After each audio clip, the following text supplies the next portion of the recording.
Bonjour à tous. Savez-vous que ce 4 novembre s'ouvre un cycle de négociations pour le traité mondial sur les pandémies au siège de l'OMS? Et ils espèrent en sortir ce traité qui serait juridiquement contraignant, qui permettrait à l'OMS de prendre la main en cas de nouveaux virus, etc. Savez-vous aussi, vous le savez, que nous sommes à la veille de l'élection américaine. Et il y a un lien. Nous voyons à J-1 Big Pharma qui panique à cause de ce qui pourrait se passer si Trump l'emporte, Kennedy Jr. Je vais y revenir, on en a parlé un peu dans la vidéo, mais il y a du nouveau. Et au moment où l'OMS n'est pas du tout optimiste pour son nouveau traité mondial sur les pandémies, en ce jour d'ouverture des négociations. Big Pharma panique, l'OMS sombre, décroche, coule. Nous allons voir ça dans cette vidéo. Vous allez voir, on va être amené à parler forcément de la présidentielle américaine, mais pas que. Et c'est un sujet important parce que Big Pharma, c'est-à-dire l'emprise de l'industrie pharmaceutique, qui brasse tant d'argent, c'est l'industrie la plus, vous savez, corruptrice du monde, c'est l'inverse de la science, c'est l'inverse de la santé, c'est la corruption. Et c'est un des grands combats des patriotes, le combat pour la vérité, contre la corruption, pour la vraie science, pour la vraie santé, pour la liberté. Alors c'est un combat qui nous intéresse, vous allez apprendre beaucoup de choses très concrètes dans cette vidéo. Merci de la partager ou pour cela de la mettre sur vos réseaux sociaux. Il y a plein de manières de partager, mais également de vous abonner ou réabonner à cette chaîne YouTube par un petit clic gratuit sur le bouton s'abonner. Vous cliquez en dessous sur s'abonner à la chaîne, hop, vous êtes abonné ou réabonné si un jour YouTube vous avez désabonné par mégarde, à vous de vérifier. Et par votre abonnement ou réabonnement, les vidéos circulent mieux, sont plus recommandées par YouTube et donc on touche des personnes qui nous découvrent. Et bravo et merci à vous pour cette aide énorme à tout ce travail, bien évidemment. Et vous trouverez, et c'est bien en lien avec la vidéo du jour, sous la vidéo en description, la pétition nationale pour lancer l'offensive judiciaire. J'ai les rendez-vous aujourd'hui, enfin pas aujourd'hui, cette semaine, avec des spécialistes contre le système Bill Gates. Si vous soutenez cette démarche des patriotes, il faut nous le dire parce qu'il faut qu'on soit nombreux, c'est un système compliqué. On va prendre des risques, mais si vous êtes très nombreux, on pourra y arriver. Vous le dites par le lien sous la vidéo en description sur le système Gates. Voilà, justement, je vous attends. Si vous nous soutenez dans cette lutte contre Big Pharma, contre le système Gates, si vous soutenez la plainte qu'on veut faire, comme on l'a fait, seul mouvement politique à l'avoir fait au pénal contre Ursula von der Leyen, je suis en tribunal dans le procès contre elle le 6 décembre à Liège, vous le savez, alors il faut venir. Alors j'ai besoin de vous. Vous savez, peu de terre, peu de fer, mais on peut gagner. On va gagner si on est nombreux, si on est fort. On est le plus grand mouvement souverainiste et de résistance de France, mais j'ai besoin de vous. Vous pouvez adhérer, réadhérer dès maintenant. Et je vous dis bienvenue et bravo. Par le premier lien sous la vidéo en description, vous pouvez faire un don au mouvement également pour nous permettre de faire tout ça et tout le reste. Et ça coûte, et on n'a pas d'autres sources de financement. Don Mouvement, c'est maintenant le deuxième lien sous la vidéo en description. Adhésion, réadhésion, don, les liens sont par ailleurs sur les-patriotes.fr, notre site, et c'est défiscalisé aux 2/3 de vos impôts, donc n'attendez plus.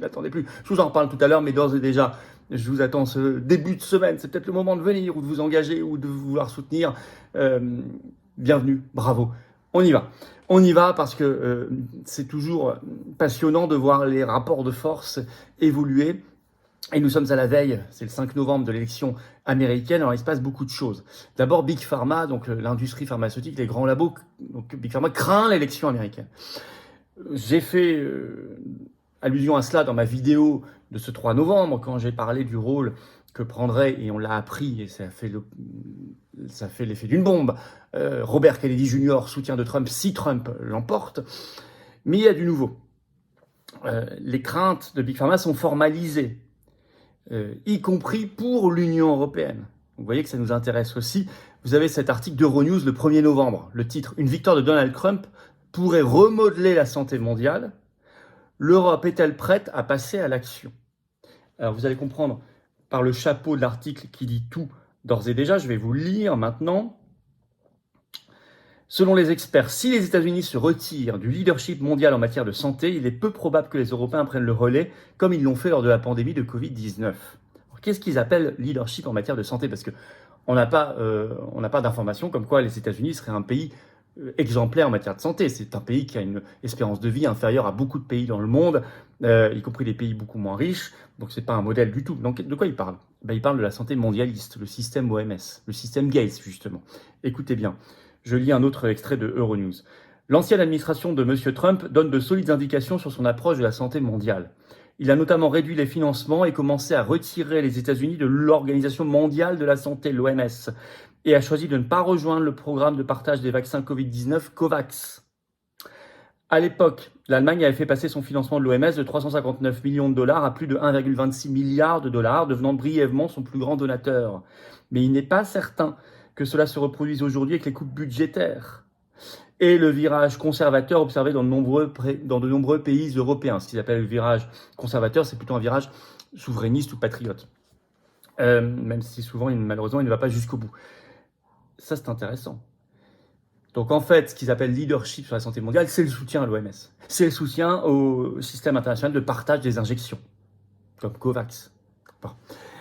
Et surtout, Big Pharma et l'OMS ont une grande crainte sur le traité mondial sur les pandémies. Je lis un autre extrait de cet article.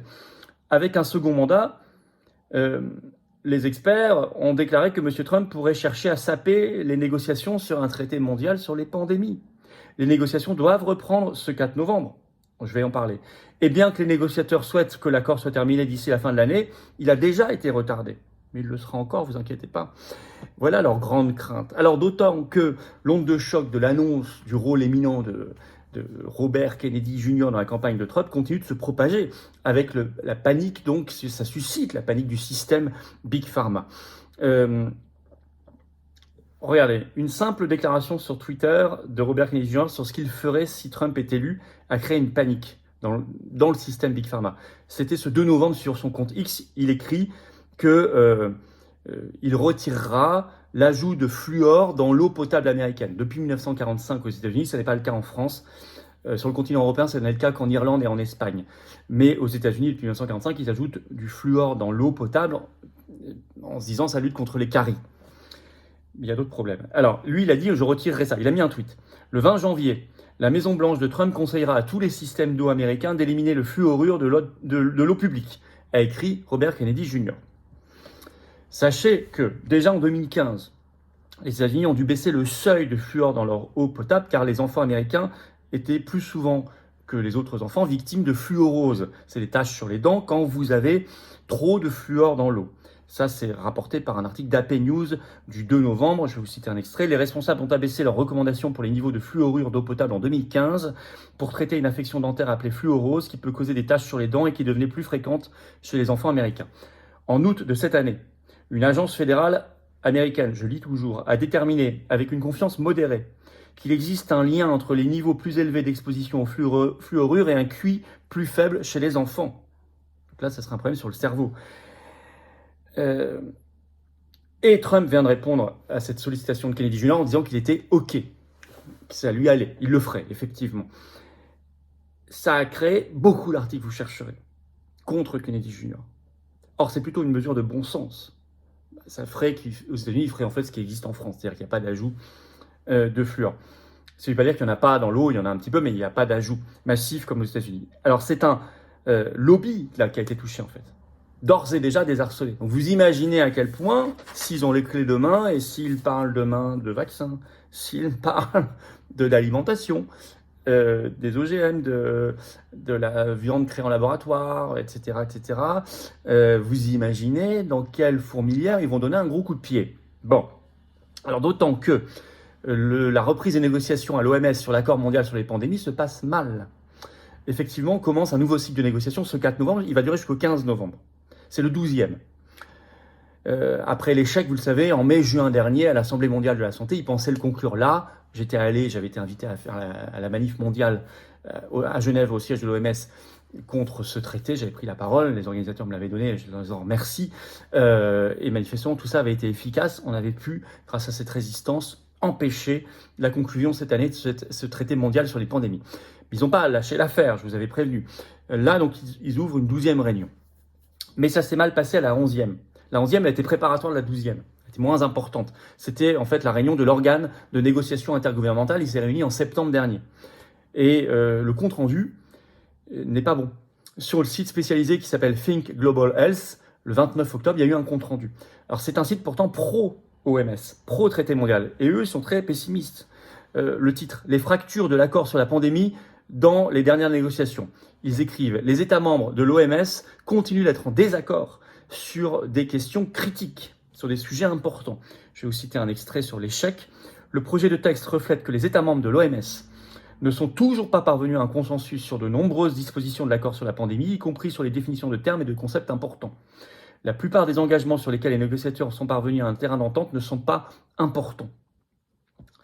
Il parle par ailleurs de déception de beaucoup, et Tedros Ghebreyesus, donc le numéro 1 de l'OMS, a déclaré, lui, c'est dans l'article, je cite, « Cette réunion n'a pas permis suffisamment de progrès ». Ce qui est très important, c'est que beaucoup d'États membres bloquent le fait que ce soit un accord juridiquement contraignant. C'est écrit dans le compte-rendu, je cite, « Le projet de texte suggère également que les États membres de l'OMS ne sont pas parvenus à un consensus sur les mécanismes visant à renforcer la mise en œuvre et le respect des obligations de l'accord sur les pandémies.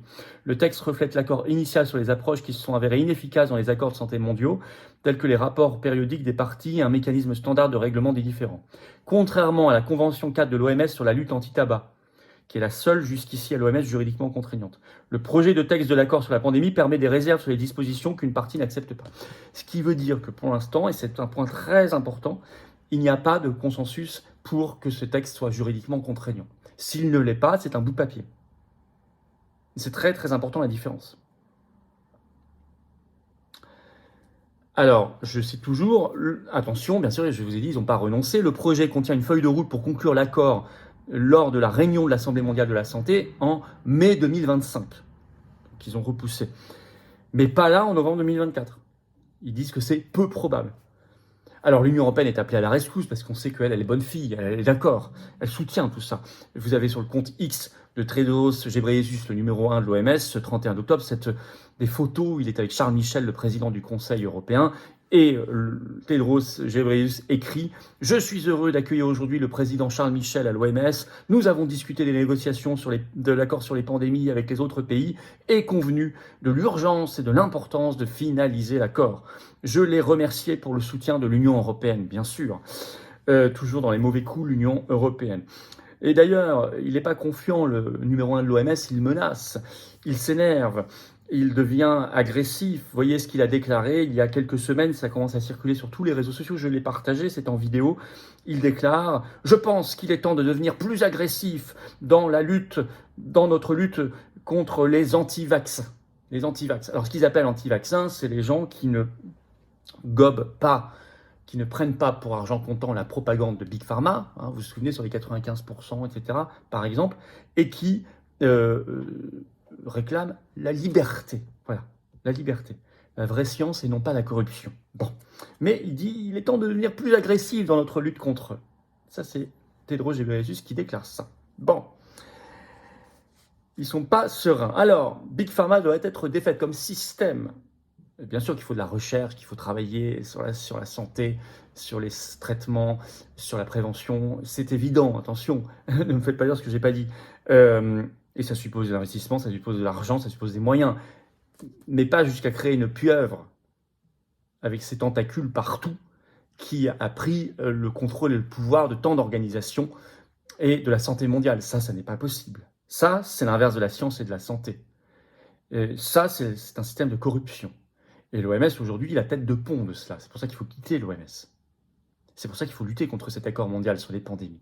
C'est pour ça qu'il faut démanteler le système Gates. C'est pour ça que je vous appelle à dire que vous êtes d'accord avec cela par la pétition disant on soutient l'action judiciaire des patriotes contre le système Gates. Si vous êtes d'accord, il y a un lien sous la vidéo en description à signer, à relayer maintenant partout. Je ne peux pas le faire sans vous. Je ne peux pas le faire si je ne sens pas un soutien massif. Et si vous êtes là et que vous soutenez cette action, il faut venir, les amis. Il faut partager cette vidéo. Pour ça, vous abonner à cette chaîne YouTube par un petit clic sur s'abonner en dessous. Ça va aider énormément. Merci d'avance. Vraiment, vous ne savez pas à quel point c'est important. Ce petit clic pour vous, c'est rien pour vous, mais c'est très important, un grand effort pour la diffusion de nos idées et de nos vidéos.